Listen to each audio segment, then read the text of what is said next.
to the edge of the forest, and this is where the Sandy River lies. This area tends to be home to a lot of water dwellers. We're going to make sure we're either looking into that river, along the riverbank, or even along the river bottom. All great places to be searching here. Oh, so it looks like there are some water dwellers here, but they are dwelling on land.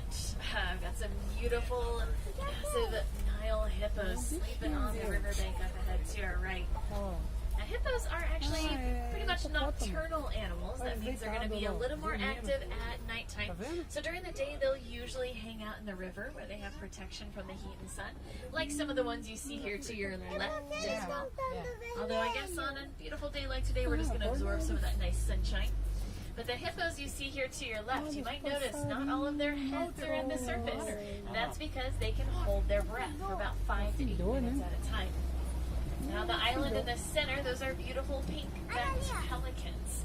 They get that name because their backs, but also underneath their wings, around their eyes, even around their adorable little feet. Those are all areas of their body that have a pink hue. It looks like there's a couple more Nile hippos up and out of the water here to our left, all kind of resting on the island there. You really get a good idea of their size when they're out of the water like that. They're about 5,000 pounds when fully grown. Newborn babies are 85 pounds. That is a really big baby. Now here on our left, these are Nile crocodiles. Make sure everyone stays seated there for me. Don't want to lose anybody over this bridge. Nile crocodiles can grow to be about 15 feet in length.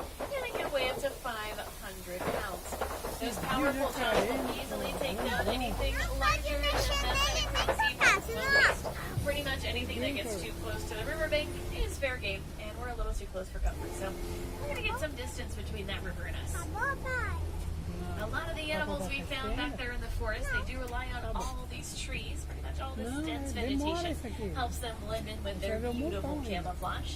But right now we are headed out to the savannah. This is a different ecosystem, and there are far fewer trees out here. So instead of relying on camouflage, animals out here, they might look or even act a little differently. So first off, they might be really big. Usually the larger an animal is out here, the less likely a predator is to come after them. If they're not really big, they might be really fast, so predators can't catch them. And if neither of those two things work in their favor, if they're not really big or really fast, they are going to hang out with a really big group of animals, because safety in numbers is kind of their last option. We're going to make our way down the hill here, but we're going to go poli-poli. That is Swahili for very slowly. Make sure we are keeping track of those Swahili words. There will be a slight test at the end of the safari, but you guys have 2 whole weeks to study for that test. So Hakuna Matata, which means no worries. Good job, guys. Looks like we've already found some beautiful giraffe at the bottom of the hill there, all the way to our right. Fully grown adult giraffes are about 15 to 20 feet tall when they are fully grown. Newborn giraffes are about 6 feet tall when they're first born, and they really just get taller from there. A lot of the trees around us, they're all missing their leaves on the bottom. That's thanks to those giraffes. But also, if you happen to notice any broken down trees, that might be a sign of those larger animals like rhinos or elephants in the area. So they'll usually knock down a whole tree if they want to reach those leafy greens on top. Some of you might have spotted some Ankoli cattle up ahead there to our right. Hopefully get a little bit closer as we make our way around. But also if you look into the den here to our left, those are African wild dogs in there. Also known as painted dogs. They get that name from the patchwork type pattern found on each of their coats. Now I know dog is in their name. They might look really cute. Please don't make any whistling sounds to any of the animals we see out here. These are wild animals, and also they're not your domesticated pet back at home. Now all the way to our left, those are sable antelope we see over there. As we entered the reserve here today, there was one animal on our logo, and it's that beautiful sable.